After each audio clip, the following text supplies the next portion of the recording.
श्रीगुरुभ्यो नमः। हरि ओम। यतो जन्माद्यस्य श्रुतिसुनयमानैकविषयात् स्वतन्त्रस्तन्त्रज्ञो गुरुरपि गुरुर्यश्च जगताम् विमूढा यत्तत्त्वं प्रकटमिह वेत्तुं सुमनसो मुकुन्दं ध्यायामा वहत गुहकं तं स्वमहसा सर्वविघ्नः प्रशमनं सर्वसिद्धिकरं परं सर्वजीवप्रणेतारम् वंदे जगदं हरिं करोतु मम कल्याणं हरिर्हयमुखाविदः गुरुश्च मध्वनामा मे वरदोऽस्तु निरन्तरं वाणिते करवण्यं वचरणोरुचि सर्वदा मद्वाक्यसरणीर्भूयात् श्रीमदाचार्यभावग समाश्रयेद् गुरुं भक्त्या महाविश्वासपूर्वकं निक्षेपे सर्वभारांश्च गुरो ಶ್ರೀಪಾದಪಂಕಜೇ.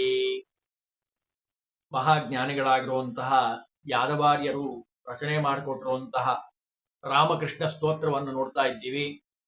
ದಾರಿದ್ರ್ಯ ಹರ ಸ್ತೋತ್ರ ಅಂತಲೂ ಇದನ್ನು ಕರೀತಾರೆ. ನಮ್ಮ ಎಲ್ಲ ದಾರಿದ್ರ್ಯವನ್ನು ಪರಿಹಾರ ಮಾಡಿ ಉತ್ತಮವಾಗಿರುವಂತಹ ಸಂಪತ್ತನ್ನು ನೀಡುವಂತಹ ಸ್ತೋತ್ರ ಇದು. ಮುಂದೆ ಹೇಳ್ತಾರೆ, ಕೃಷ್ಣ ಪರಮಾತ್ಮನ ಸ್ತೋತ್ರವನ್ನ ಮಾಡ್ತಾರೆ 15ನೇ ಶ್ಲೋಕದಿಂದ. ಹಾ ಕೃಷ್ಣ ಮಧುರೋದ್ಭೂತ ಕ್ವಾಸಿ ಯಾದವ ನಂದನ. ಭಗವಂತ ಅವತಾರವನ್ನ ಮಾಡಿದ್ದಾನೆ. ಎಲ್ಲಿ ಅವತಾರ ಮಾಡಿದ್ದಾನೆ, ಯಾರಿಗೋಸ್ಕರ ಅವತಾರ ಮಾಡಿದ್ದಾನೆ ಅಂತ ಪ್ರಾರಂಭದಲ್ಲಿ ಹೇಳ್ತಾರೆ. ಯಾದವರು ಅಂತ ಏನಿದ್ದಾರಲ್ಲ, ಯದುಕುಲದಲ್ಲಿ ಭಗವಂತ ಅವತಾರ ಮಾಡಿರುವಂಥದ್ದು. ಯಾದವರಿಗೆ ಸಂತೋಷವನ್ನ ನೀಡ್ಲಿಕ್ಕೋಸ್ಕರವಾಗಿ ಮಧುರೆಯಲ್ಲಿ ಅವತಾರವನ್ನ ಮಾಡಿ ಎಲ್ಲರನ್ನ ಉದ್ಧಾರ ಮಾಡಿದಂತಹ ಹೇ ಭಗವಂತ, ಕಿಮುಪೇಕ್ಷಸೆ, ನನ್ನನ್ನು ಯಾಕಪ್ಪ ಕಡೆಗಾಣಿಸ್ತೀಯ? ಕಡೆಗಾಣಿಸ್ಬೇಡ, ನನ್ನ ಕಡೆ ಗಮನ ಹರಿಸು.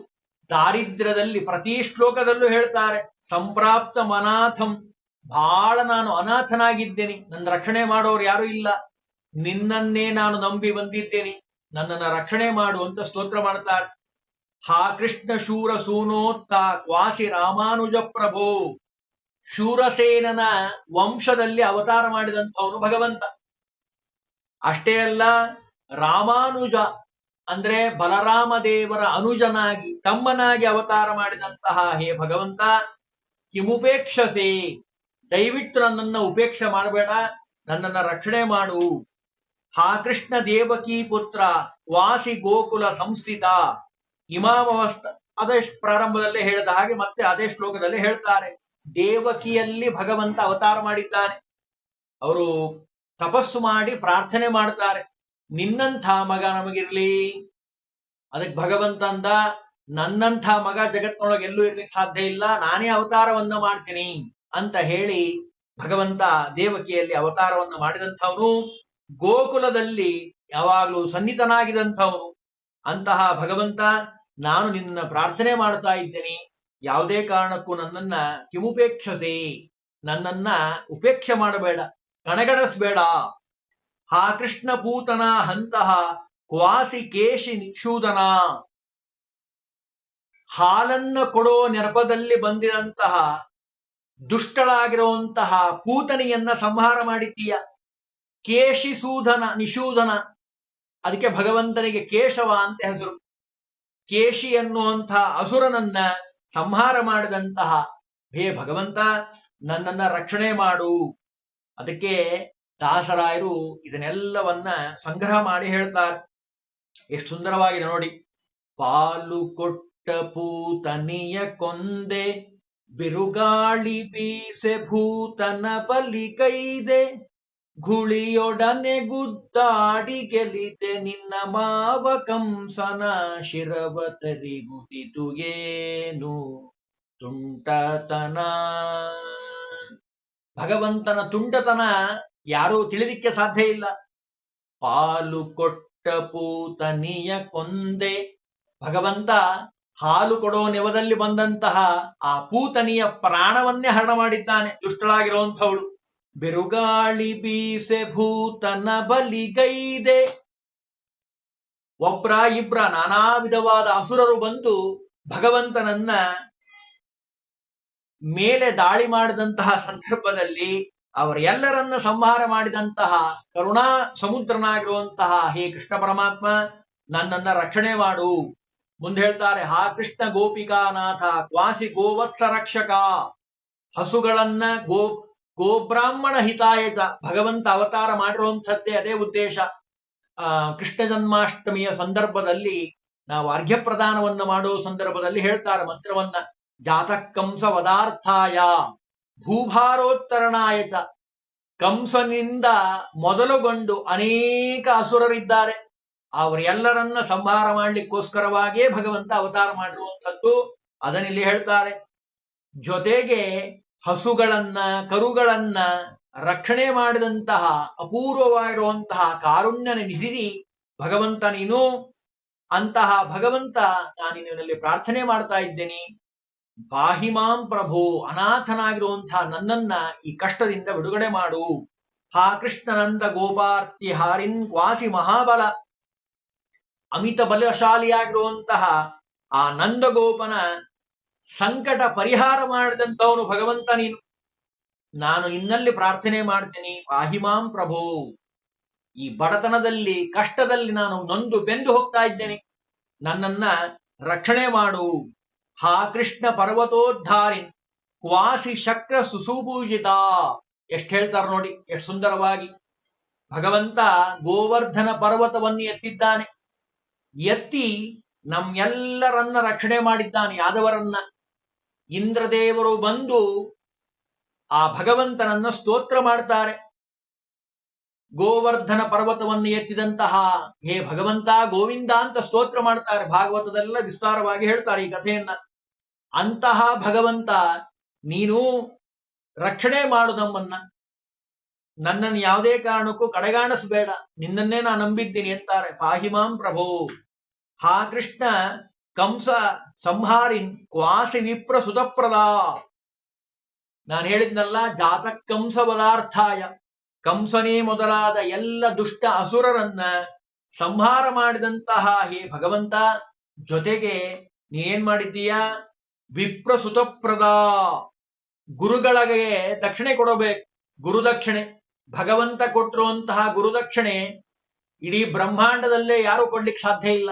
ಅಂತಹ ಗುರುದಕ್ಷಿಣೆಯನ್ನ ಕೊಟ್ಟಿದ್ದಾನೆ ಭಗವಂತ.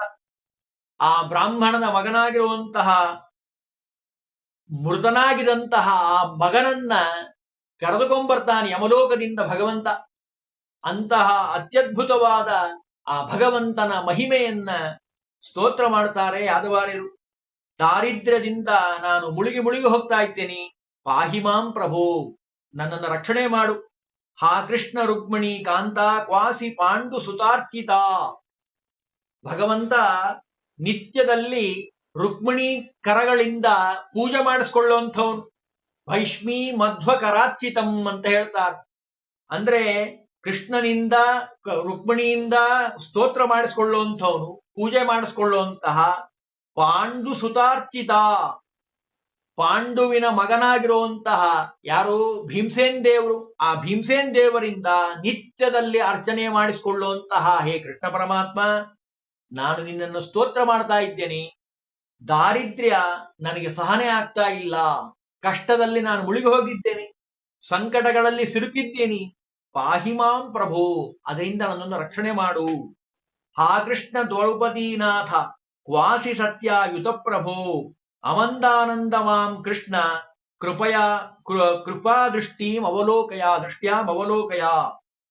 ದ್ರೌಪದೀನಾಥ, ಕಷ್ಟಕಾಲದಲ್ಲಿ ವಸ್ತ್ರವನ್ನ ಸೆಳೆಯುವಂತಹ ಸಂದರ್ಭದಲ್ಲಿ ದುಷ್ಟನಾಗಿರುವಂತಹ, ದುರ್ಬುದ್ಧಿಯಿಂದ ಕೂಡಿರುವಂತಹ ದುಷ್ಟನಾದ ದುಶ್ಯಾಸನ ಸೀರೆಯನ್ನ ಎಳೆಯುವಂತಹ ಸಂದರ್ಭದಲ್ಲಿ ಅವಳಿಗೆ ಮಾನ ಸಂರಕ್ಷಣೆಯನ್ನ ಮಾಡಿದಂಥವು ನೀನು. ಸತ್ಯಭಾಮೆಯ ಅರಸನಾದಂತಹ ಹೇ ಆನಂದ ಮೂರ್ತಿಯಾದ ಭಗವಂತ, ಕರುಣೆಯ ಕಣ್ಣುಗಳಿಂದ ನನ್ನನ್ನ ವೀಕ್ಷಣೆ ಮಾಡು. ಎಷ್ಟು ಭಕ್ತಿಯಿಂದ ಸ್ತೋತ್ರ ಮಾಡಿದ್ದಾರೆ ಯಾದವಾರ್ಯರು. ಹಾ ಕೃಷ್ಣ ಭೌಮ ಸಂಹಾರಿನ್ ವಾಸಿ ಯಾಸಿ ಧರಾರ್ಚಿತ. ಭೌಮ ಅಂದ್ರೆ ಭೂಮಿಯ ಪುತ್ರನಾಗಿರುವಂಥವನು, ಭೂದೇವಿಯ ಮಗ, ವರಾಹದೇವರ ಮಗನಾಗಿರುವಂಥವನು. ಯಾರೋ ದುಷ್ಟನಾಗಿರುವಂತಹ ನರಕಾಸುರ. ತನ್ನ ಮಗನೇ ತಪ್ಪು ಮಾಡಿದ್ರೂ ಬಿಡೋದಿಲ್ಲ. ಇದು ಭಗವಂತನ ಅತ್ಯದ್ಭುತವಾದ ಕೃಪಾದೃಷ್ಟಿ. ತಪ್ಪು ಯಾರೇ ಮಾಡ್ಲಿ, ತನ್ನ ಮಗನೇ ಮಾಡ್ಲಿ, ಅವನನ್ನ ತಲೆನೂ ಬಿಡೋದಿಲ್ಲ ಅಂತ ಹೇಳಿ ಭಗವಂತ ಅವನನ್ನ ಸಂಹಾರ ಮಾಡಿದಂತಹ ಹಾ ಕೃಷ್ಣ ಭೌಮ ಸಂಹಾರಿನ್, ನರಕಾಸುರನನ್ನ ಸಂಹಾರ ಮಾಡಿದಂಥವನು. ಭೂದೇವಿಯಿಂದ ನಿತ್ಯ ಅರ್ಚನೆ ಮಾಡಿಸ್ಕೊಳ್ಳುವಂತಹ ಹೇ ಆನಂದದ ಕಡಲಾಗಿರುವಂತಹ ಹೇ ಕೃಷ್ಣ ಪರಮಾತ್ಮ, ನನ್ನ ಮೇಲೆ ನಿನ್ನ ಕರುಣೆಯ ದೃಷ್ಟಿಯನ್ನ ಬೀರು. ದಾಸರಾಯರು ಹೇಳ್ತಾರಲ್ಲ, ನೀನೇ ಗತಿಯನಗಿಂದು ಉದ್ಧರಿಸೋ ಬೇಗನೆ ದೀನ ಜನರಿಗೆ ಬಂಧೋ, ನಾನಿನ್ನ ಸೇವಕ ಶ್ರೀನಿವಾಸ ಎಂದೆಂದು ಕಾರುಣ್ಯ ಸಿಂಧು ಪ್ರಾಣಪತಿ ಹೃದಯಾಬ್ಜ ಮಂಟಪ ಸ್ಥಾನದೊಳಗಭಿವ್ಯಾಪ್ತ ಚಿನ್ಮಯ ಧ್ಯಾನ ಗೋಚರನಾಗಿ ಕಣ್ಣಿಗೆ ಕಾಣಿಸುವ ರಂಗ ವಿಠಲ ಬಾರೋ ಬಾರೋ ಮನೆಗೆ ಗೋವಿಂದ. ಗೋವಿಂದ ಕೃಷ್ಣ ಪರಮಾತ್ಮ, ನಿನ್ನಲ್ಲಿ ಪ್ರಾರ್ಥನೆ ಮಾಡ್ತಾ ಇದ್ದೀವಿ. ಶ್ರೀಪಾದರಾಜರ ಮಾಡಿರುವಂತಹ ಅತ್ಯದ್ಭುತವಾದ ಕೃತಿ ನೀನೇ ಗತಿಯನಗಿಂದು.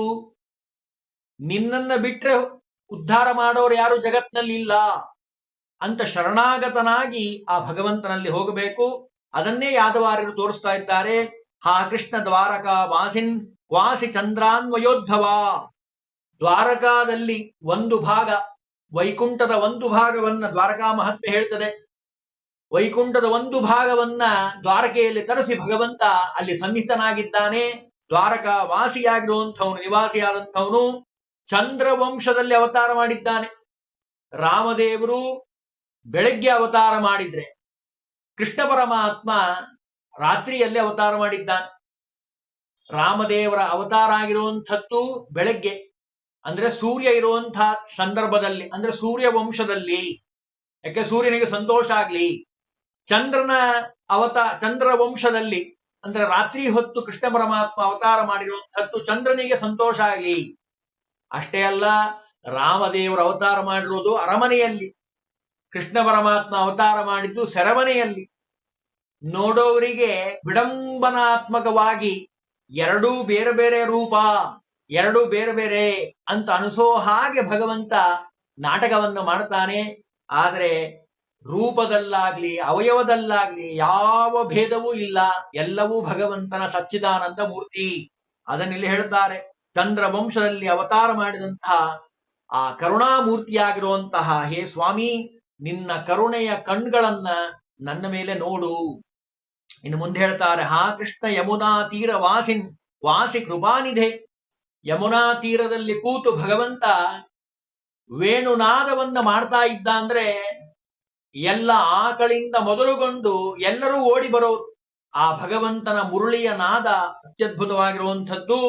ಯಮುನಾ ವಿಹಾರಿಯಾಗಿರುವಂತಹ ಭಗವಂತ ದಯಾಸಾಗರನಾಗಿರುವಂಥವನು. ನೀನು ಕೃಷ್ಣ ಕೃಪಾ ದೃಷ್ಟಿ ಮವಲೋಕಯ. ಹೇ ಕೃಷ್ಣ, ಹೇ ಭಗವಂತ, ನನ್ನ ಮೇಲೆ ಕೃಪಾ ದೃಷ್ಟಿಯನ್ನ ಮಾಡು ಅಂತ ಪ್ರಾರ್ಥನೆ ಮಾಡ್ತಾರೆ. ಕೊನೆ 2 ಶ್ಲೋಕದಲ್ಲಿ ಹೇಳ್ತಾರೆ, ಶ್ರೀಕೃಷ್ಣ ಕರುಣಾ ಪೂರ್ಣ ಭಕ್ತ ಬಂಧೋ ಗುಣಾರ್ಣವ ಮಾಮುದ್ಧರ ಮಹಾದೋಷಂ ಕುಚೇಲಾರ್ತಿ ಹರಾನಘ. ನೋಡ್ರಿ, ನಮ್ಮೆಲ್ಲರ ಪರವಾಗಿ ಯಾದವಾರ್ಯರು ಪ್ರಾರ್ಥನೆ ಮಾಡಿರುವಂಥದ್ದು ಶ್ರೀಕೃಷ್ಣ ಕರುಣಾಪೂರ್ಣ. ಕೃಷ್ಣ ಪರಮಾತ್ಮ ಕರುಣೆಯ ಕಡಲಾಗಿರುವಂಥವನು, ಭಕ್ತರಿಗೆ ಅನುಗ್ರಹ ಮಾಡುವಂಥವನು, ಗುಣಗಳಿಗೆ ಸಾಗರನಾಗಿರುವಂಥವನು ಭಗವಂತ. ಕುಚೇಲನನ್ನ ಅವನ ಸಂಕಷ್ಟಗಳಿಂದ, ಭಾರೀ ಬಡತನ ಕುಚೇಲನಿಗೆ, ಭಾಗವತ ಶ್ರವಣ ಮಾಡಿರೋರು ಗೊತ್ತಾಗುತ್ತೆ. ಕೃಷ್ಣ ಪರಮಾತ್ಮನ ಸ್ನೇಹಿತನಾದಂಥವನು, ಅವನನ್ನ ಎಲ್ಲ ಕಷ್ಟಗಳಿಂದ ಹೆಂಡತಿ ಹೇಳಿ ಕಳಿಸಿರ್ತಾಳ, ಪಾಪ ಏನಾದ್ರೂ ನಿಮ್ ಸ್ನೇಹಿತ ಅಂತಂತೇರಿ ಜೊತೆಗೆ ಓದ್ದವನು ಆ ಕೃಷ್ಣ ಪರಮಾತ್ಮನಲ್ಲಿ ಹೋಗಿ ಕೇಳಿ, ಒಂದು ಮುಷ್ಟಿ ಅವಲಕ್ಕಿ ಕೊಟ್ಟು ಕಳಿಸಿರ್ತಾಳೆ. ಪಾಪ ಏನೂ ಇರೋದಿಲ್ಲ ಮನೆಯಲ್ಲಿ. ನಾವು ಭಾಗವತದಲ್ಲೆಲ್ಲ ಕಥೆ ಕೇಳಿದ್ರೆ ಚೆನ್ನಾಗಿ ಗೊತ್ತಾಗುತ್ತೆ. ಆ ವೈಭವವನ್ನ ನೋಡಿ ಆ ಕುಚೇಲ ಏನು ಕೇಳೋದೇ ಇಲ್ಲ, ಪಾಪ ಸುಮ್ಮನಾಗ್ಬಿಡ್ತಾನೆ. ಆ ವೈಭವ ನೋಡಿ, ಭಗವಂತ ಮಾಡೋ ಉಪಚಾರವನ್ನ ನೋಡಿ, ಬ್ರಾಹ್ಮಣರನ್ನ ಕಂಡ್ರೆ ಯಾವ ರೀತಿಯಾಗಿ ಗೌರವಿಸಬೇಕು ಅಂತ ಭಗವಂತ ಮಾಡಿ ತೋರಿಸಿದ್ದಾನೆ. ಸ್ನೇಹಿತನನ್ನ ಕರೆದು ಅವನಿಗೆ ಉಪಚಾರವನ್ನು ಮಾಡ್ತಾನೆ ಭಗವಂತ. ಮುಂದೆ ಆ ಮುಷ್ಟಿಯ ಸ್ವೀಕಾರದಿಂದ, ಒಂದು ಮುಷ್ಟಿ ಸ್ವೀಕಾರದಿಂದಲೇ ಎಲ್ಲಾ ಸುಖವನ್ನು ಪಡೆದಿದ್ದಾನೆ ಮಹಾನುಭಾವನಾಗಿರುವಂತಹ ಕುಚೇಲ. ಅದನ್ನಿಲ್ಲಿ ಸ್ಮರಣೆ ಮಾಡ್ತಾರೆ. ಲಕ್ಷ್ಮೀದೇವಿ ಇನ್ನೊಂದು ಮುಷ್ಟಿ ತಗೊಳ್ಳಿಕ್ಕೆ ಹೊರಟುಕೊಳ್ಳೆ ಲಕ್ಷ್ಮೀದೇವಿ ತಡಿತಾಳೆ, ನಮಗೂ ಇರಲಿ ಅಂತ. ಅದರ ಅರ್ಥ ಏನು ಅಂದ್ರೆ, ಈಗ ನೀವು ಒಂದ್ ಮುಷ್ಟಿ ತಗೊಂಡಿದ್ದಕ್ಕೆ ಅವನಿಗೆ ಎಲ್ಲಾ ಸಿಕ್ಬಿಟ್ಟಿದೆ. ಅವನ ಭಗವಂತನ ಅನುಗ್ರಹ ಪಡೆದಂಥವನು ಕುಚೇಲ. ಅದನ್ನಿಲ್ಲಿ ಹೇಳ್ತಾರೆ, ಮಾಮುದ್ಧರ ಮಹಾದೋಷಂ ಕುಚೇಲ ಅರ್ತಿ ಹರಾನಘ. ಕುಚೇಲನ ಸಂಕಷ್ಟಗಳನ್ನ ಬಿಡುಗಡೆ ಮಾಡಿದಂತಹ ಹೇ ಕರುಣಾನಿಧಿ. ನಾನಾ ವಿಧವಾದ ಕಷ್ಟಗಳು ಅವನಿಗಿರುವಂಥದ್ದು, ಪಾಪ ಭಾರಿ ಬಡತನ. ಆ ಬಡತನವನ್ನ ಪರಿಹಾರ ಮಾಡಿ ಲಕ್ಷ್ಮಿಯ ಭಗವಂತನ ಅನುಗ್ರಹ ಆದ್ರೆ ಇನ್ ಕೇಳಬೇಕಾ? ಕಿಮಲಭ್ಯಂ ಪ್ರಸನ್ನೆ ಶ್ರೀನಿಕೇತನೆ, ಎಲ್ಲವೂ ಪ್ರಾಪ್ತಿಯಾಗತ್ತೆ. ಅಂತಹ ಭಗವಂತ ಕೃಷ್ಣ ಪರಮಾತ್ಮನ ಅನುಗ್ರಹವನ್ನ ಪಡೆದಂಥವನು ಕುಚೇಲ. ಹಾಗೆ ನಮ್ಮನ್ನ ಉದ್ಧಾರ ಮಾಡು ಭಗವಂತ ಸ್ವಾಮಿ. ನಾವೆಲ್ಲ ಭಕ್ತರು, ಭಗವಂತನಲ್ಲಿ ನಾವೇನು ಕೇಳಬೇಕಾಗಿಲ್ಲ. ಅದನ್ನ ಕುಚೇಲ ತೋರಿಸ್ತಾನೆ. ಕುಚೇಲನ ಕಥೆಯಿಂದ ನಾವು ತಿಳಿಯುವಂತಹ ಸಂದೇಶ ಏನು ಅಂದ್ರೆ, ಭಗವಂತ ನಮಗೆ ಎಲ್ಲವನ್ನೂ ಕೊಡ್ತಾನೆ, ಕಾಲ ಕಾಲಕ್ಕೆ ಕೊಡ್ತಾನೆ. ನಾವು ಕೇಳೋ ಅವಶ್ಯಕತೆ ಇಲ್ಲ. ಒಳಗೆ ಹೊರಗೆ ನಿಂತು ಪ್ರೇರಕನಾಗಿ ಎಲ್ಲವನ್ನ ಮಾಡಿಸುವಂಥವನು ಭಗವಂತನೇ. ಅವರವರ ಯೋಗ್ಯತೆ ಅರಿತು ಪ್ರೇರಕನಾಗಿ ಅವರಿಂದ ನುಡಿಸಿ ನುಡಿಗೆ ಹಿಕ್ಕಿ ಅವರಿಗೋಲಿದ ನಮ್ಮ ವಿಜಯ ಪುರಂದರ ವಿಠಲ. ಅವನೀಶ ನಿನ್ನ ದಯಯೋ ಸಾಧನವೋ, ನೀ ದಯಾ ಪರನೋ ನಿನ್ನವರ ಸಾಧನವೋ. ಪುರಂದರದಾಸರು ಭಕ್ತಿಯಿಂದ ಪ್ರಾರ್ಥನೆ ಮಾಡ್ತಾರೆ. ಅವರವರ ಯೋಗ್ಯತೆ ಅರಿತು ಭಗವಂತ ಕೆಲಸ ಮಾಡಿಸ್ತಾನೆ. ಭಗವಂತನಿಗೆ ಎಲ್ಲವೂ ಗೊತ್ತು. ಅದನ್ನಿಲ್ಲಿ ತೋರಿಸ್ತಾರೆ. ಕುಚೇಲನಿಗೆ ಹೇಗೆ ಉದ್ಧಾರ ಮಾಡಿದೆಯೋ ಹಾಗೆ ನಮ್ಮನ್ನೂ ಉದ್ಧಾರ ಮಾಡು. ಕೊನೆಗೊಂದು ಮಾತು ಹೇಳ್ತಾರೆ ಯಾದವಾರ್ಯರು, ಇಮೌ ಮಂತ್ರೌ ಪಠೇದ್ಯಸ್ತು.